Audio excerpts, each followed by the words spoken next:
বাংলা লোকসঙ্গীতের নতুন প্রতিভা অন্বেষণে আবারও শুরু হয়েছে ম্যাজিক বাউলিয়ানার পঞ্চম সিজনের কার্যক্রম।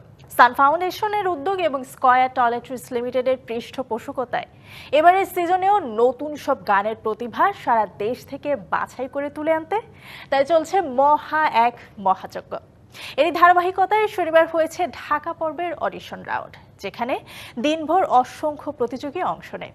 একই সাথে শিল্পীদের বাউল গানের সুরে মেতে উঠে বনানী বিদ্যানিকেতন স্কুল প্রাঙ্গণ। ম্যাজিক বাউলিয়ানার পঞ্চম আসরের জন্য 22 আগস্ট পর্যন্ত সারা দেশ থেকে রেজিস্ট্রেশন করেছেন 38,000-এরও বেশি প্রতিযোগী।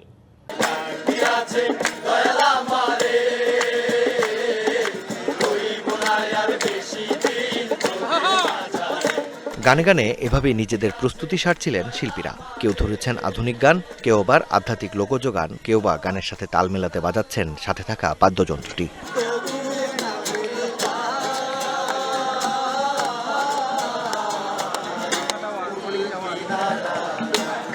এই পুরো আয়োজন বাংলা লোকসঙ্গীতের নতুন প্রতিভা অন্বেষণে সবচেয়ে বড় প্ল্যাটফর্ম ম্যাজিক বাউলিয়ানার ঢাকা পর্বের অডিশন ঘিরে, যেখানে লোকসঙ্গীতে নিজের প্রতিভা দেখাতে শনিবার বনানী বিদ্যানিকেতন মাঠে হাজির হন নানা বয়সের কণ্ঠশিল্পীরা।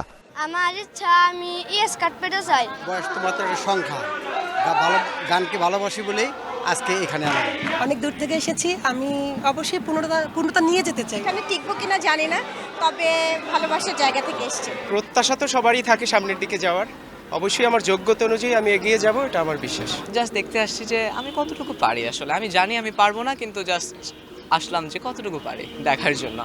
লোকজ গানের সুর তাল লয়, সাথে শিল্পীর বাচনভঙ্গি সব দেখেই স্বল্প সময়ে চুলচেরা বিশ্লেষণ করে পরবর্তী মেগা রাউন্ডের জন্য প্রতিযোগী বাছাই করছেন বিচারকরা। সবকিছু মিলে আমরা কোনো কারণে মনে করছি না যে যারা ভীষণ ভালো হয় তারা বাদ যাচ্ছে না। আসলে তাদেরকে আমরা চেষ্টা করছি নিয়ে আসার।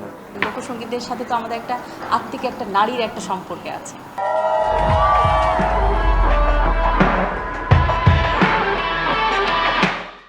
তো সেইখান থেকে যারা এখান থেকে উঠে আসবে, তো আমার মনে হয় যে তারা অবশ্যই আমাদের সংস্কৃতিকে আরও সমৃদ্ধ করবে। এবারের যে উদ্দেশ্য ম্যাজিক বাউলিয়ানার, সেই ম্যাজিকটা খুঁজে বের করার, আশা করি সেটা আমরা পাবো। গান গেয়ে বিচারকদের সন্তুষ্ট করে যারা পেয়েছেন অপেক্ষার কার্ড, তাদের মুখেও ছিল হাসি। জানালেন মূল পর্বে স্থান পেলে চেষ্টা করবেন নিজের সেরাটা দিতে। জানি না কতদূর কি নেবে, বাট চেষ্টা করব যেন ভালো করতে পারি। জাজেসদের এক্সপেকটেশন বলেছে তারা যে আরও ভালো করে নেক্সট রাউন্ডে গাইতে হবে। অনেকেই আছে যে ওয়েটিং কার্ড, ইয়েস কার্ড পায়নি, এখন পর্যন্ত কেউ পায়নি। অনেকেই মন খারাপ করে বেরিয়ে এসেছে। আমি খুশি, আমি ভাবিনি যে এটা আমি পাবো।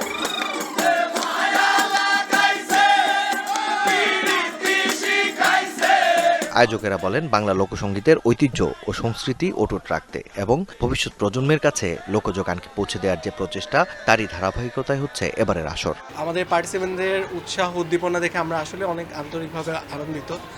এবং আমরা আশা করি এটা হচ্ছে ম্যাজিক বাউলিয়ানা আরও বড় হবে এবং আমরা দেশ বিদেশে আমাদের যে লোকসঙ্গীত, আমাদের যে প্রত্যন্ত অঞ্চলের যে সঙ্গীত, যে গানগুলো আছে, সেগুলো হচ্ছে আমরা ছড়িয়ে দিতে পারবো। সান ফাউন্ডেশনের উদ্যোগ ও স্কয়ার টয়লেট্রিজ লিমিটেডের পৃষ্ঠপোষকতায় ম্যাজিক বাউলিয়ানার পঞ্চম সিজনে ইভেন্ট পার্টনার মিডিয়াকম লিমিটেড। মাকসুদুল হক ইমু, ডিবিসি নিউজ, ঢাকা।